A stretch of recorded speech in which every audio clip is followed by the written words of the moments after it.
English translation 538th contact Saturday, the 7th of April 2012, 14:05 hours. There you are. I could just finish a few things. We were quick with the correction work today, which is good, because I have a few things we should discuss right away, which probably also requires you to call Quetzal on your device and get in touch. What is it all about? It should not be a big deal, but rather discussed under lock and key. This case is namely the... We really should not discuss this in public. And it is probably also necessary that I make a connection to Quetzal, which I will do in a moment.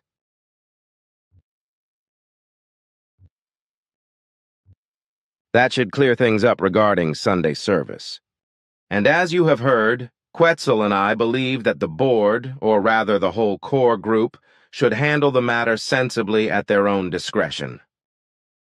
You should talk to about this, even though he is ultimately the one who has to decide what he can and cannot do. Regarding the other matter, however, it is very regrettable that despite all our efforts, nothing has been done for the better.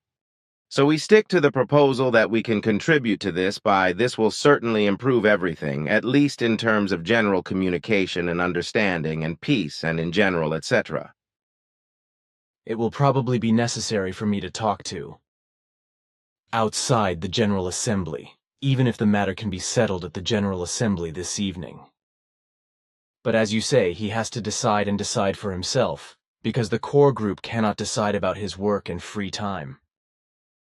And as far as the other things are concerned, we respectively, the core group, will follow your suggestion, which I also think is good, and which the whole core group will probably also think is good. So everything will be to the satisfaction of all.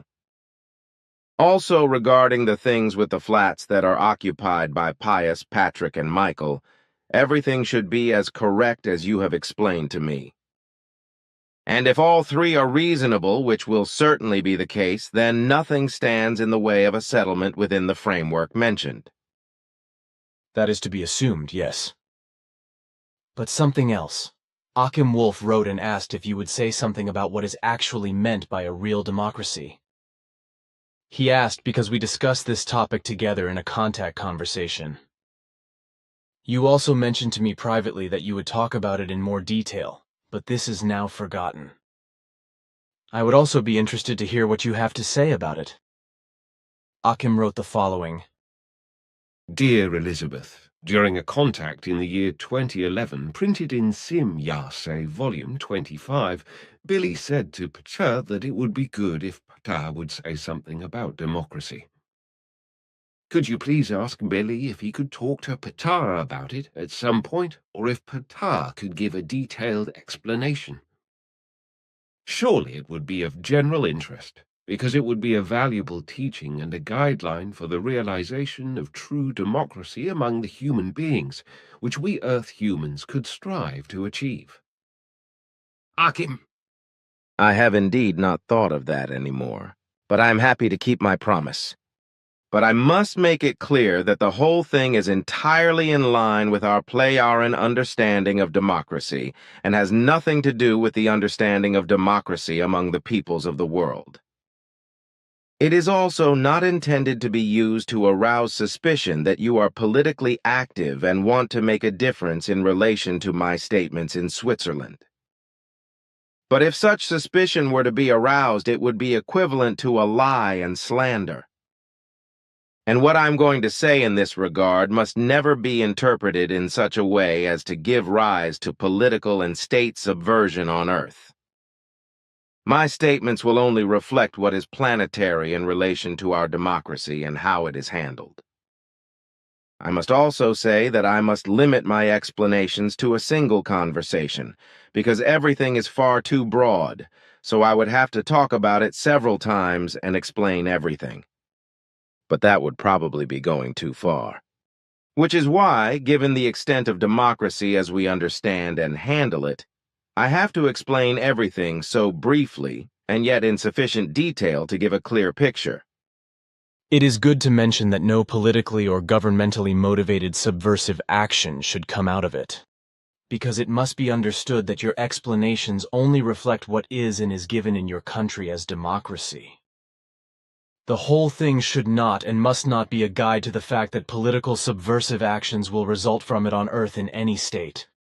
I also think, at least according to what I know about your Plejaren handling of democracy, that your understanding of democracy can hardly be realized in any state on Earth in the present time and in the near future. So I also resist the suggestion that I might be accused of being politically active and trying in any way to propagate something in the form of democracy, as you will explain it. This is the meaning of my words. My explanations are only intended to clarify the understanding and the state of democracy as it applies to us Plejaren. If there are to be decisive changes and changes for the better in a true democracy, then this requires changes which are deeply motivated, willing, absolutely peaceful and slow, and which are beneficial to the whole people. No insurrection, illogical violence, or coercion of any kind must ever be allowed to take place, either on the part of the people or of any group, or of the rulers and parties, etc., or of the military and security forces, etc. Everything must therefore be in accordance with an absolutely peaceful overall will of the people, and must not lead to violence and coercion, and of course above all not to acts of terrorism. Democracy requires that from all sides, that is to say, from the rulers, the parties and the people, everything must be handled, transformed, and carried out uniformly and in peace, and that no violence, coercion, or reprisals are used by any side. A true democracy must therefore be built from the ground up without violence, coercion, etc., and consequently no acts of violence, coercion, or reprisals of any kind must be used by any side. And as an explanation of what we Plejaren understand by democracy, I will set out the following. It is about 52,000 years ago that true democracy was established among all peoples in our Plejaren, and with it a lasting peace and extensive freedom, which has also been established since then by prohibiting all undemocratic forms of government and their actions. This also led to the final peace among all peoples, so that since then the Plejaren have lived in true peace and freedom. For the peoples themselves want peace and freedom, but not war, despotism, or dictatorship. Wars, despotism, dictatorship and tyranny of all kinds always come from rulers, from parties, parliaments, military and secret services, etc., as well as from rulers and their supporters and followers, but never from the peoples themselves, for they are fundamentally opposed to wars, discord and unfreedom, etc. The whole thing was based on the recognition that forms of government based on parliaments and parties or on dictatorship or republics, etc., are contrary to any true democracy and are a fraud against the peoples because they are deceived by untenable promises, propaganda and lies, etc. This is how our forefathers took as their starting point what has survived to this day and confirms our true form of democracy. That when the peoples have to make their own decisions under their own responsibility, their true and uninfluenced opinions are brought to bear. Contrary to this, it is a fact that no personality of their own and free decision is brought about if there are not popular leaders elected by the people. But some forms of government and parties which may influence the elections through propaganda, etc., as well as through vote buying and vote rigging or through violence and coercion.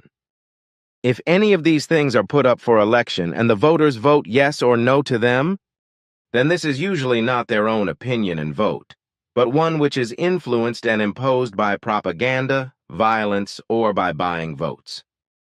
This means, however, that true democracy and understanding of it are already stifled at the core, because it only allows people to vote for or against something and to be there without being able to express their own opinion responsibly, to speak out openly, and to be considered.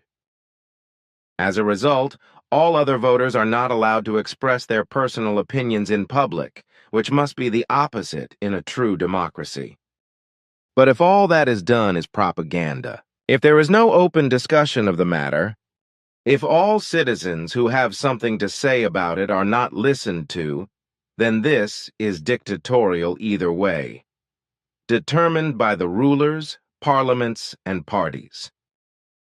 In this way, the people is only allowed to vote yes or no in an election, without the possibility of expressing a personal and direct opinion. Therefore, the vote cannot be justified.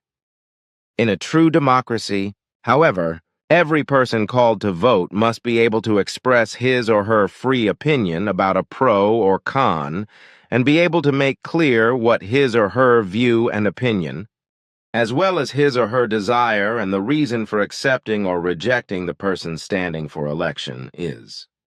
All forms of government which do not have an actual representation of the people elected by the people as a whole show that only the forces of government and parties are called to vote on predetermined matters, whatever the relationship and whatever the matters to be voted on. The individual citizen of any nation has nothing to say in this matter, which corresponds to nothing more and nothing less than a tyrannical and dictatorial system under the guise of an alleged democracy. So in any case, the big problem is always a form of government of this kind and all its instruments, which prevents true democracy. Such forms of government, however, lead to more or less serious conflicts in all peoples and social strata, and for the time being, of course, also in the parties, parliaments, government circles, and among the individuals themselves. This proves that the methods of elections and referenda of this kind are worthless and always lead to the failure of true democracy.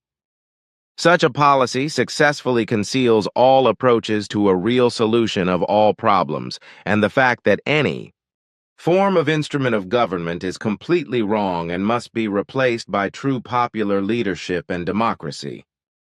If instruments of government are given and not true democracy and popular leaderships elected by the people alone, then governments constantly and inexorably provoke conflict because only that side of society is represented, which is always in accordance with the parties, classes, sects, rulers, and those in power, and which votes in their favor. Forms of government of all kinds, whether halfway good or bad, never represent the peoples and also do not act and speak in their name. But their actions and speaking are based only on their own plans and wishes, etc. This is what we Plejaren are deeply aware of, that no form of government of any kind can ever represent the peoples, but only representations of the people as determined by the peoples.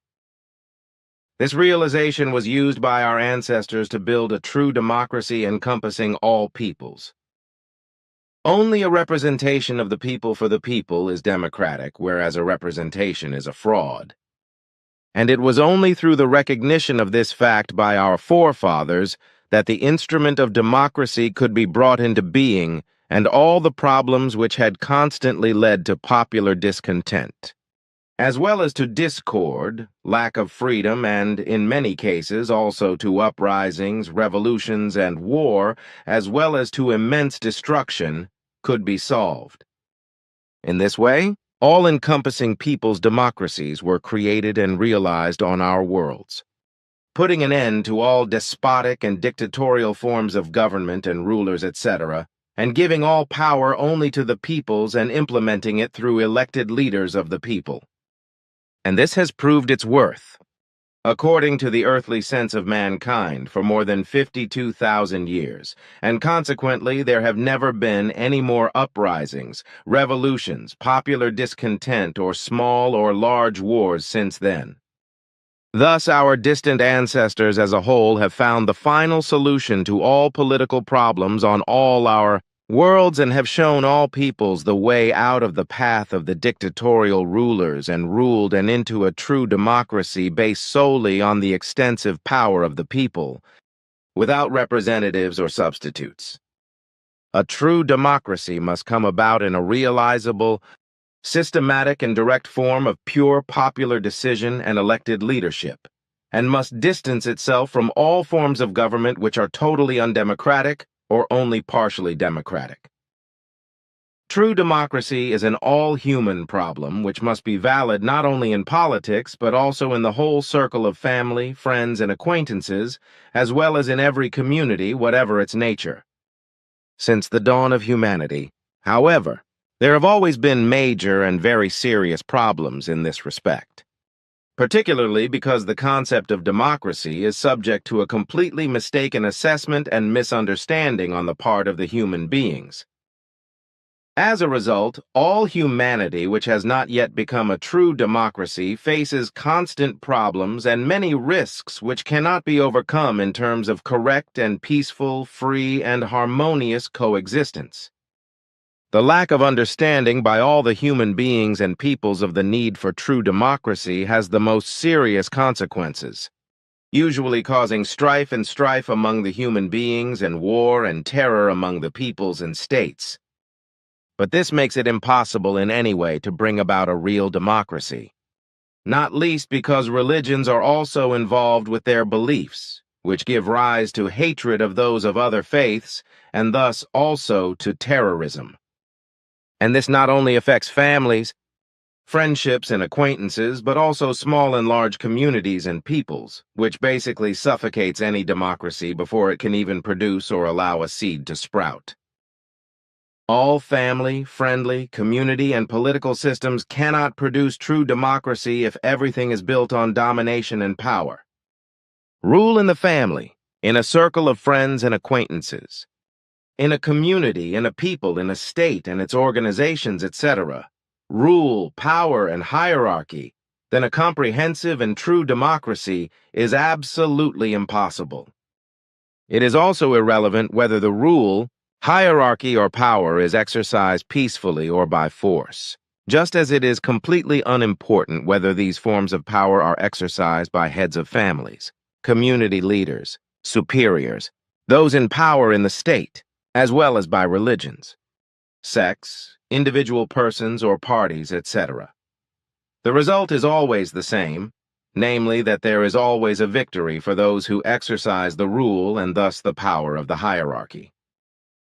And it is through the fact that this instrument of domination can be brought to bear that all those who are subordinate to power and subject to it suffer defeat. But this is also a defeat for democracy because it is destroyed before it can even be formed in one iota.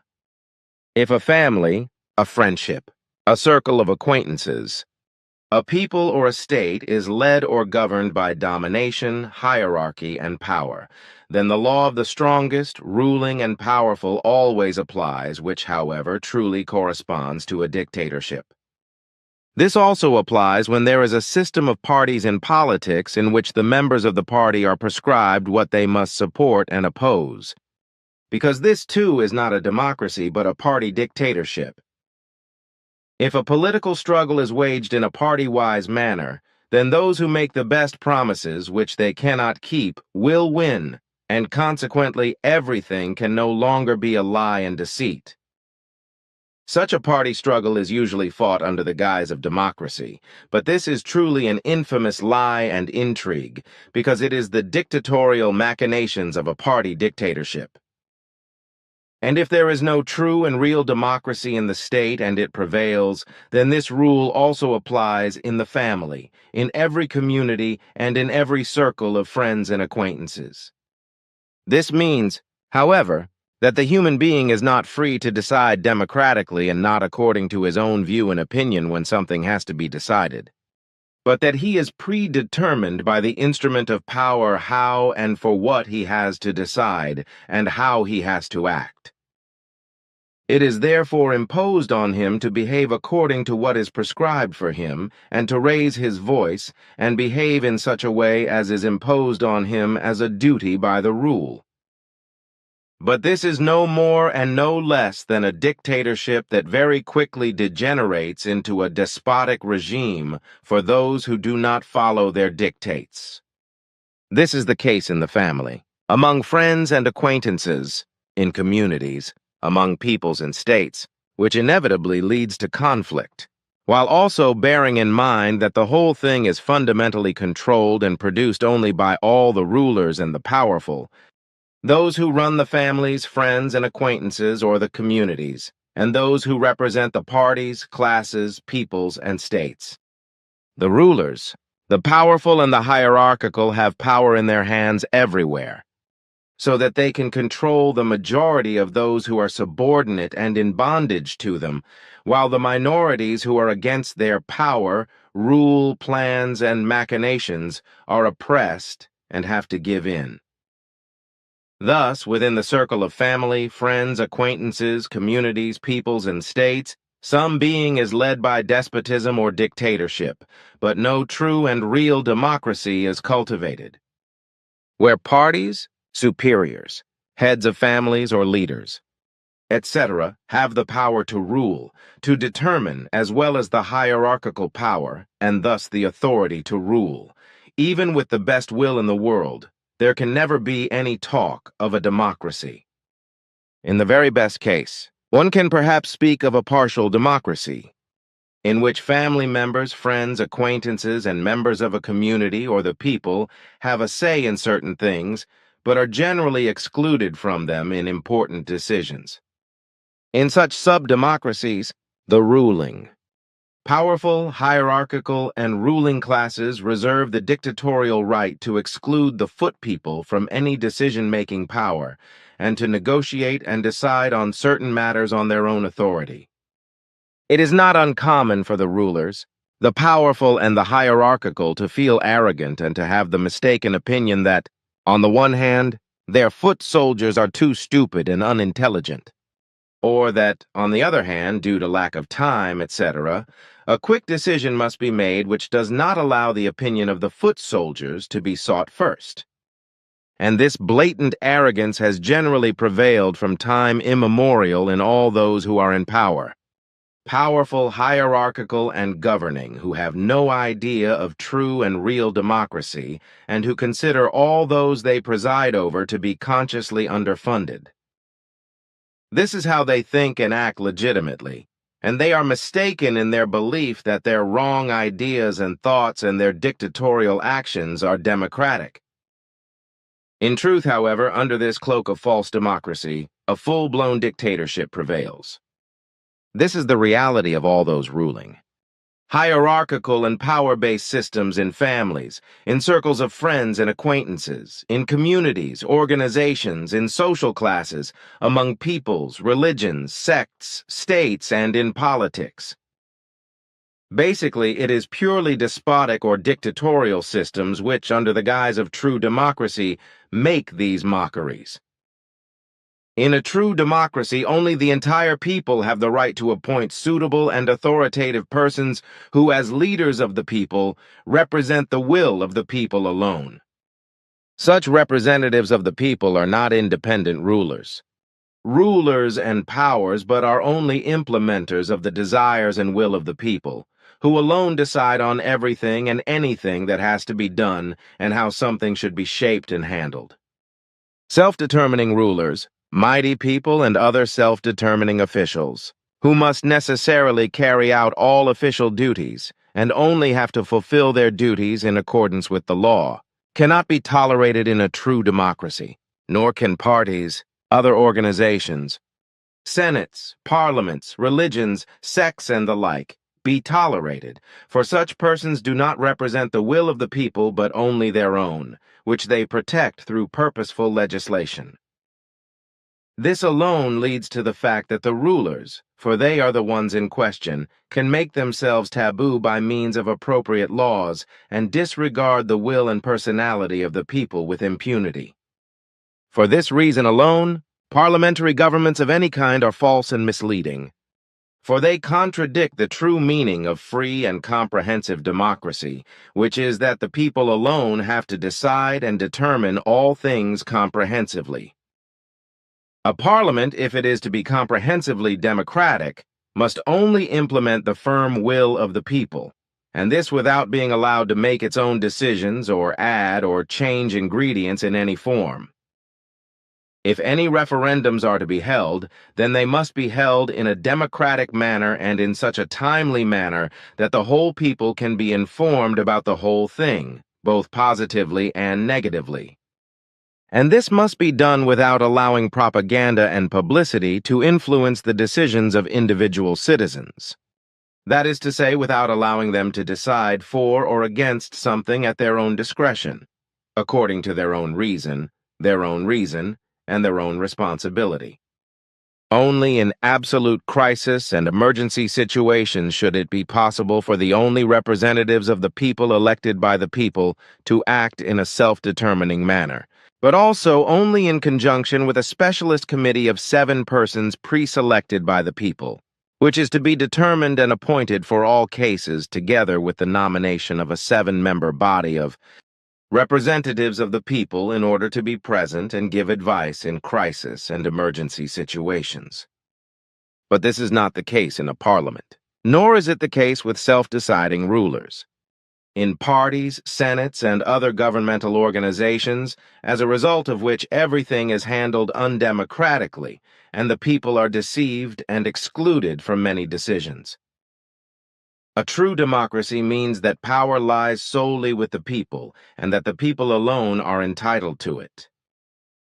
Consequently, parties, rulers, the powerful, the hierarchical, and other rulers are not allowed to decide on any matters independently or even to make propaganda for their ideas. If any things and facts, etc., have to be decided by the people, then the people is to be guided only by the true facts and by the positive and negative aspects of the matter in hand. According to which, without outside propagandistic influence, every person of the people must decide negatively or positively at his own discretion, according to his own reason and intellect.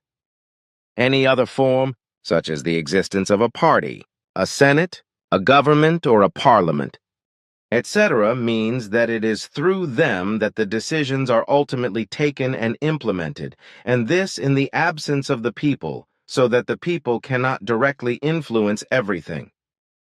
A true democracy, however, looks different. For such a democracy can only exist through the direct participation and determination of the people, but not through those who govern, those who rule, those who have power over the state, as well as through parties, parliaments, senates, and other organizations acting in the same way, etc. All these forms correspond to nothing more and nothing less than underhanded power apparatuses and undemocratic machinations, legalized by these forms of government themselves, by which the people can be determined and acted upon to the exclusion of the people and outside their will and property, and without the responsible rulers being called to account. They can also cause wars or impose the death penalty, etc., as well as countless other wrong things without the people being able to vote against them or do anything about them. This, however, corresponds to a dictatorial arbitrariness exercised with unrestricted and often despotic violence, far from any real democracy. So the people have no choice but to mutter and grumble at everything, if they do not want to be punished in any way by the henchmen of the representatives of power. And if there is a partial democracy in which the people have a say in certain and often only unimportant matters, for example through elections, then this corresponds to nothing more and nothing less than an outward sham democracy, which falsely creates the illusion of a true democracy.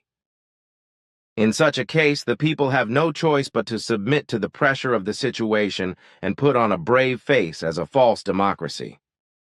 Despots and dictators usually elevate themselves to the position of absolute power over the people, while where there is a parliament, etc., a party or coalition of parties, or a constituency influenced by them, appoints them. Other methods can also play a role, but the end effect is the same. Namely that the appointment of a parliament, etc., creates an undemocratic or partial democratic form of government, which is never compatible with true democracy.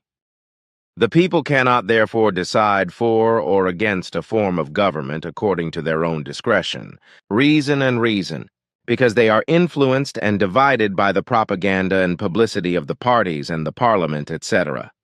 Thus it follows that it is not the individual citizen of the people who, at his own discretion and will, or even at his own decision, votes for or against a cause, but merely raises his voice according to the will of the parties and parliament, etc., and acts accordingly. Thus it is that it is not the people who decide on matters, on their good and bad and on their destiny, but only one or a few who have been given the instrument of power of government, but who should fundamentally exercise and fully represent the will of the people. This means, however, that the parties and rulers are not close to the people, but that they only represent their own interests and enforce them with power, force, and coercion. Thus, because there is no organizational connection between the parties, rulers, ruling powers, state powers, despots, dictators, regimes, and the people, no democracy can come about, and the rulers cannot represent the people either. But the exact opposite is what true democracy demands, namely that the leaders of the people, and such leaders can and may only be appointed or elected by the people, appear as representatives of the pure will of the people and are in direct contact with the people. This requires a real democracy, but not that the people be isolated from their representatives, respectively their leaders, as is the case with all undemocratic forms of government, and that the people have little or nothing to say in all matters concerning the affairs of state and the leadership of the people. An undemocratic form of government, then, means that the people are completely or, in the case of partial democracies, partially isolated from the affairs of government, and that the rulers are granted immunity which gives them an absolutely free or partially free hand for everything and anything they do. But these are undemocratic rights which are granted only to the rulers, not to the individuals of the people, respectively not to the people themselves. In this way, the undemocratic forms of government are an instrument for the exploitation of the people and the appropriation of popular power, whereby the people are forbidden any right of resistance under threat of punishment. It is a fact that if, as a result of the decisions of Parliament and political parties, or of the machinations of other organs of power, there is a result which gives rise to a form of government, such as a parliament or any other form of government, instead of a democratic representation of the people, then it is not a true representation of the people and the will of the people, but a principle of undemocratic government over the people. In this way, the parliament, the parties, or other organs of power are the true powers over the people and represent only their own principles and everything they desire. In this way, they represent themselves and not the people, and thus they are the self-appointed executive, or respectively the executive power in the state. This applies to the parties. The parliament to all rulers, state powers, despots, and dictators, etc. of every form. For all of them, they do not represent the people, but only themselves and their own interests. If they are parties and parliaments, etc., they usually form coalitions, associations for the purpose of promoting common interests and objectives. This creates a power of association from which the people are excluded. Consequently, in such a system, the people become the victims of those who govern, who are the only ones still undemocratically holding the scepter and ruling in a parliamentary and partisan or dictatorial manner, etc., while the real will of the people is excluded from it and is not even or only partially questioned. If this happens, the people are exploited and deceived no matter what form of government is used. The whole thing can only be prevented by a true democracy, because only this democracy is based on the pure will of the people and is so enduring that it also brings about real peace and freedom for the human beings and for all peoples. True democracy also determines that peace can prevail, but that war cannot arise from hatred, revenge, retribution, religious delusion, racism, greed, etc. But all forms of government which do not have a true form of democracy are systems of discontent and division and of stultification of peoples, where the human beings are persuaded and misled by propagandistic lies and slander, and where it is also possible to buy or falsify votes in elections. It should also be borne in mind that, as a rule, in such election campaigns, only those persons who have sufficient financial means to conduct and win large-scale election campaigns can exercise their power and be elected, while financially or in terms of the expression of their speeches, weak persons have no chance of obtaining government office. This, then, is what we Plejaren understand and cultivate by democracy. There is much more to be said about this, but what is said should be enough to understand the form of democracy as it rightly must be. Thanks. Actually, I would like to say something more about that, and also ask something. Of course you can. The EU, respectively the European Union, as far as I know, it has no democratic traits whatsoever, right? The European Union is an organization of economic and anti-grassroots hostility and is only run by the powers of the state or the governments of the member states respectively.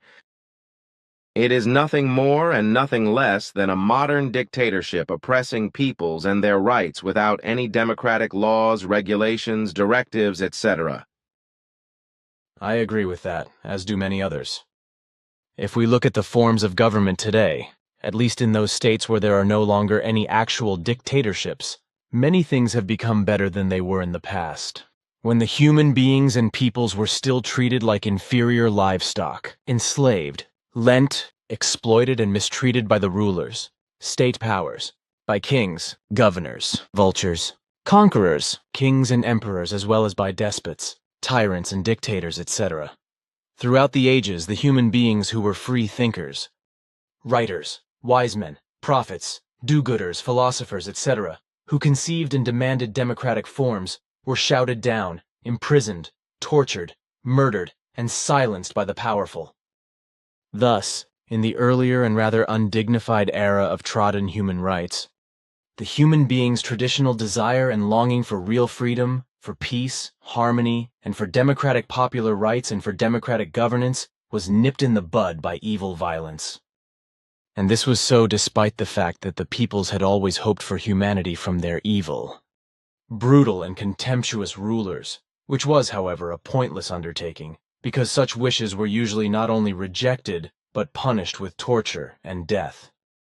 But time advanced, as did the popular will for freedom, peace and justice, etc., and consequently, as time passed, the peoples rose up against their despots, dictators, and other rulers and ruled and fought hard to achieve all that they hoped and desired. This led to the creation of states, such as republics, etc. But these too were not fully democratic, but also only partially democratic. And this has been maintained until the present day, so that the whole thing can still be extended to full democracy. The truth of the matter is that the current systems of government, which have not yet been fully democratized, mean that in relation to the mass of peoples, only a few powerful states govern the respective peoples in a representative way, instead of the peoples themselves.